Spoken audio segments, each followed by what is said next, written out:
Assalamualaikum, welcome back to our second video on the topic antonyms, and today we are going to cover more MCQs of antonyms. So our first MCQ is basically which is fifth MCQ.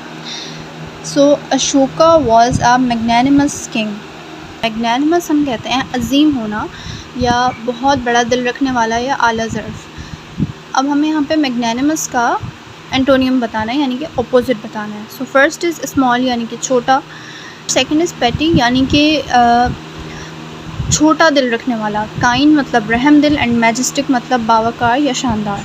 So easily बहुत clear है कि magnanimous यानी कि बहुत आला ज़र्फ़, and पेटी मतलब कि बहुत छोटा दिल रखने वाला। सो करेक्ट ऑप्शन होगा या आप कहें कि मैग्नानिमस का अपोजिट होगा ऑप्शन नंबर बी।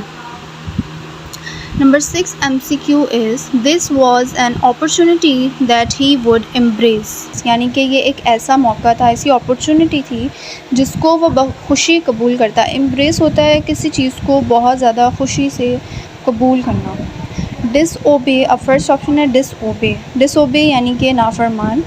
कॉन्ट्राडिक्ट आप कहते हैं कि मुतज़ाद या मुखालफत करना किसी भी चीज़ की। रिजेक्ट यानी कि इनकार करना। एंड ऑब्सक्योर मतलब होता है अनक्लियर, कोई ऐसी चीज़ जो क्लियर ना हो उसको हम बोलते हैं ऑब्सक्योर। सो रिजेक्ट जो है वो एम्ब्रेस का अपोजिट होगा, तो हमारा करेक्ट ऑप्शन है रिजेक्ट, यानी कि एम्ब्रेस मतलब बखुशी कबूल करना एंड रिजेक्ट मतलब इनकार करना। Then number 7th MCQ is his energy and talent elevate him to godlike status, यानी कि उसकी तवानाई या एनर्जी और उसका जो जहानत है या उसका टैलेंट है वो उसको इतना बुलंद और अजीम बनाती है जैसे कि गॉड लाइक स्टेटस। अब गॉड लाइक स्टेटस तो नहीं हो सकता, लेकिन यहाँ पे वो सेंटेंस में उसको आप कहें तशबीह दे रहे हैं कि वो उसकी ये स्किल्स मतलब इतनी ज़्यादा वो हैं कि वो उसको बहुत बुलंद और अजीम बनाती हैं। टैलेंट मतलब अब हमें पता है जहानत। Number first option is ungrateful. Ungrateful का हमारे पास मीनिंग है नाशुक्रापन। नंबर सेकंड इज़ साइलेंट यानी कि खामोश। शो मतलब दिखाना।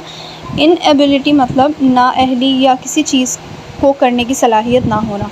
तो टैलेंट यानी कि आपकी जहानत या आपके अंदर ऐसी स्किल होना कि आप बहुत सारी चीज़ें कर सको, और इनएबिलिटी यानी कि नाअहलियत या आपकी अंदर ऐसी सलाहियत का मौजूद ना होना। So correct option is inability. Then we have the old man was showing unmistakable signs of senility. अब यानी कि बूढ़ा आदमी बहुत वाज़ेह निशानियाँ दिखा रहा था अपने बुढ़ापे की। मतलब उसको देख के ये अंदाज़ा हो रहा था कि उसकी जो जहनी सलाहियत है या जिस्मानी सलाहियत है वो बिल्कुल ख़त्म हो गई है और वो बुढ़ापे की उम्र को पहुँच गया है। यानी कि ये साइंस ये उसमें बहुत क्लियरली जो है वो वाज़े हो रहे थे। अनमिस्टेकेबल हम कहते हैं, अनमिस्टेकेबल का मतलब है क्लियरली या बहुत वाज़े। अब सेनिलिटी क्या है? सेनिलिटी मींस डिक्लाइन ऑफ मेंटल और physical abilities associated with mostly associated with old age, यानी कि जैसे अभी मैंने बताया कि जहनी और जिस्मानी सलाहियतों का बिल्कुल कम हो जाना, और ये मोस्टली किन लोगों में होता है जिनकी एज बहुत ज़्यादा हो गई होती है या जो बहुत एजेड हो जाता है। तो यहाँ पे सेनिलिटी का मतलब यही है। अब number first option is virality. Virality कहते हैं हम नौजवान को, यानी कि जो बहुत नौजवान हम कौन होता है जो बहुत एक्टिव हो, जो फिज़िकली मेंटली बहुत ज़्यादा स्किलफुल हो as compare to old man. Number second is laziness, यानी कि बहुत ज़्यादा सुस्ती। मैच्योरिटी इज़ पुख्तगी और एग्जॉस्शन इज़ थकन।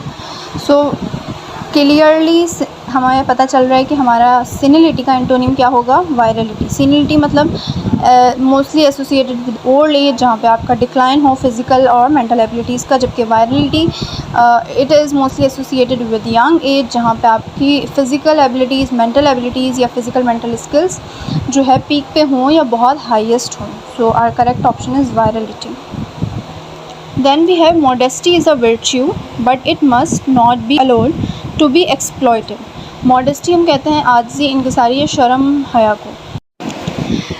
आजिज़ी, इंकिसारी या शर्म हया होना एक बहुत अच्छी खूबी है, लेकिन लोगों को इसका फ़ायदा उठाने की इजाज़त नहीं देनी चाहिए। एक्सप्लॉइट मतलब कि टू रून समथिंग। या अपने फ़ायदे के लिए किसी चीज़ को इस्तेमाल करना। अब number first option is reserve. Reserve मतलब कि शाय आप बोल सकते हैं। बोल्डनेस यानी कि बेबाक, जो हर बात बहुत बोल्ड वे में बोल देता हो, उसको किसी किस्म की वो शर्म नहीं होती। माइल्डनेस मतलब नरमी से, एंड ह्यूमिलिटी मतलब कि आजी या फिर इंकिसारी। तो अगर आप देखें तो मॉडेस्टी में ये तीनों चीज़ें आ जाएंगी, रिज़र्व होना, माइल्डनेस यानी कि नरमी, और आजी और इंकिसारी, यानी कि तीनों इसके सिनोनियम्स हो जाएंगे। जबकि हमें एंटोनियम बताना है, तो एंटोनियम इसका अपोजिट होगा बोल्डनेस। मॉडेस्टी शर्म हया, और बोल्डनेस वो जो बेबाक किस्म का हो। So correct option is option number B. Then our last MCQ is better deny at once than promise long. It means कि फ़ौरन इनकार कर देना बेहतर है बनिस्बत लंबे वादे करने से। प्रोसीड का मतलब होता है आगे बढ़ना, एक्सेप्ट यानी कि कबूल करना, और होल्ड पकड़ना, प्रोमोट तरक्की करना। अब डिनाई यानी कि इनकार करना, तो इसका अपोजिट हम देखें, अगर इनकार का अपोजिट होता है इकरार, तो इकरार यानी कि एक्सेप्ट। सो यहाँ पे करेक्ट ऑप्शन होगा एक्सेप्ट, यानी कि option number B. This was all about for today's video. Wait for the next video. जब तक के लिए अल्लाह हाफ़िज़।